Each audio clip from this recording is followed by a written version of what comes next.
Bonjour à vous et bienvenue sur Amazing Mac TV, tout de suite le déballage de l'iPhone X.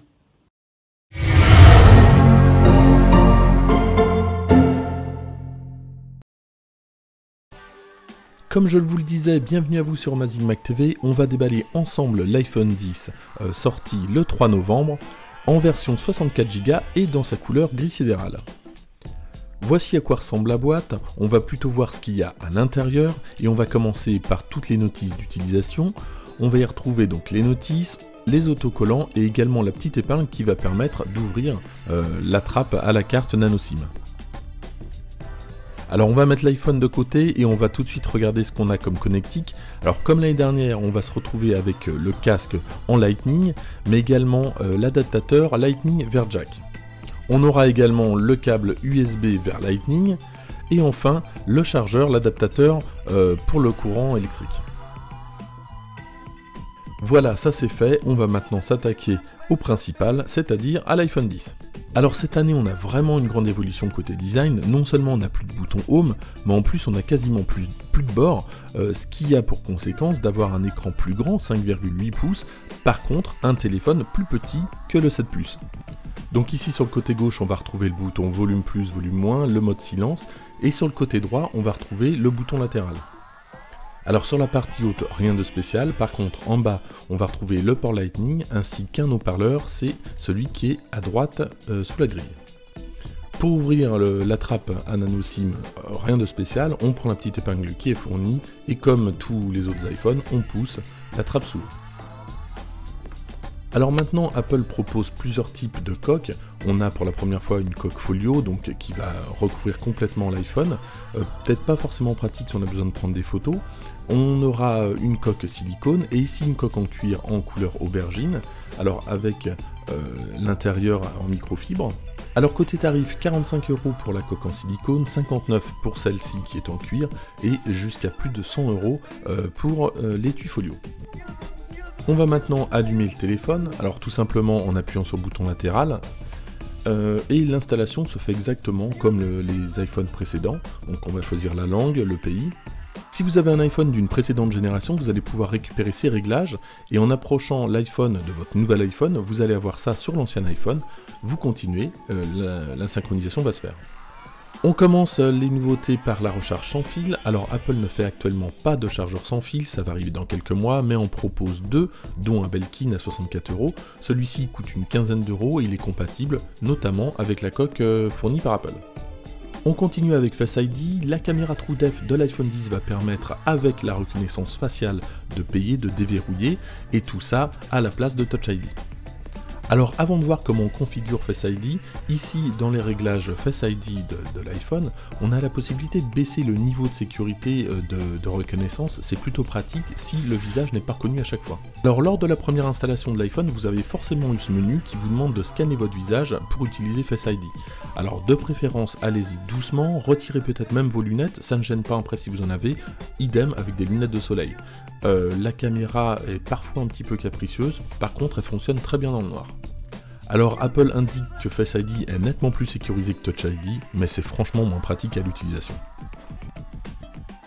Alors côté photo, Apple annonce un meilleur appareil photo avec un double stabilisateur, également des pixels plus profonds. Dans les faits par rapport à un iPhone 7 Plus, il n'y a pas énormément de différence. Alors notamment sur les photos de nuit, on peut pas dire qu'il y ait une amélioration très sensible par rapport à l'iPhone 7 Plus. Par contre, ce qui est plutôt pas mal, c'est l'apparition de nouveaux modes portrait sur l'iPhone X et notamment, enfin, avec la caméra frontale. On va donc retrouver tous les effets portrait qu'on avait dans l'iPhone 8 Plus et toujours en version bêta. Côté ralenti, on a maintenant un ralenti à 240x. Attention, maintenant du lourd, une nouvelle sonnerie exclusive à l'iPhone X. Alors par défaut, c'est la nouvelle sonnerie, elle s'appelle Reflet et on l'écoute tout de suite.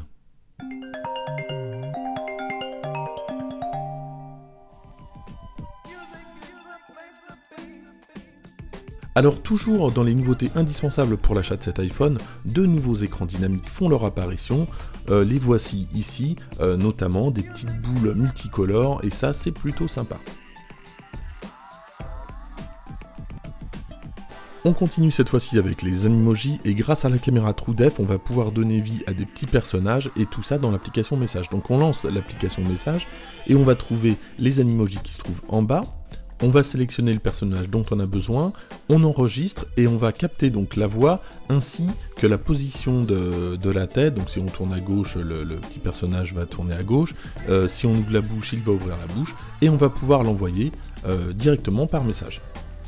Donc ça c'est plutôt mignon et c'est une exclusivité iPhone X puisque je vous disais il faut la caméra TrueDepth pour rendre cet effet.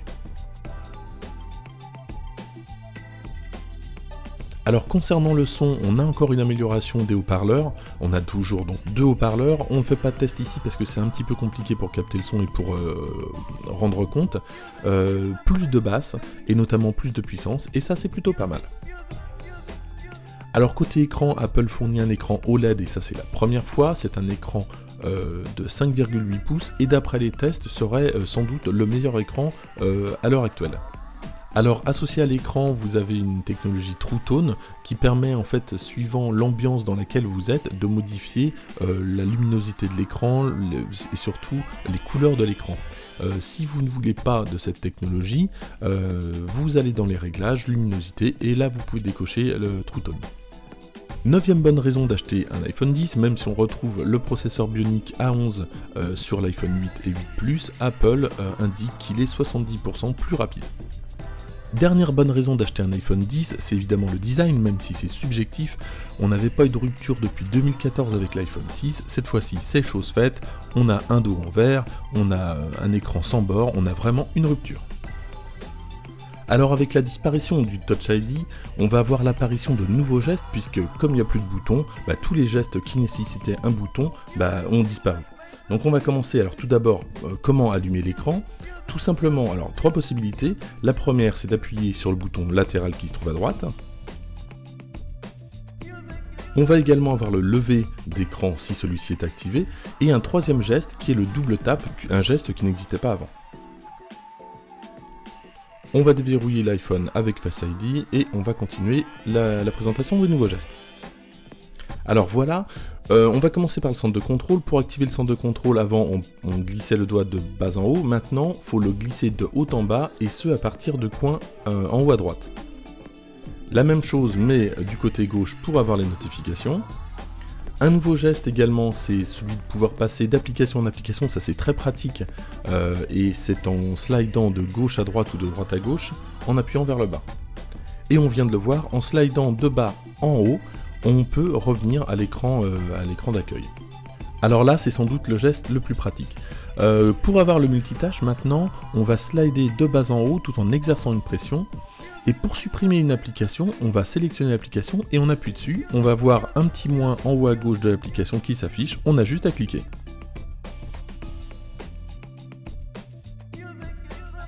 Alors maintenant, pour faire une photo d'écran, on maintient le bouton latéral donc à droite. Et le volume plus, on a la photo d'écran comme avant. Pour accéder aux options d'accessibilité rapide comme VoiceOver, 3 fois sur le bouton latéral et VoiceOver s'enclenche. Si on maintient le bouton latéral, on va avoir accès à Siri, et si on appuie 2 fois, on va pouvoir lancer Apple Pay. Pour éteindre l'iPhone, on va devoir maintenir le bouton latéral et le volume plus. Et maintenant, comment le resetter? Puisque si votre iPhone est planté, on va avoir besoin de le redémarrer, tout simplement sur le côté en appuyant sur volume plus, sur volume moins, et en maintenant le bouton latéral.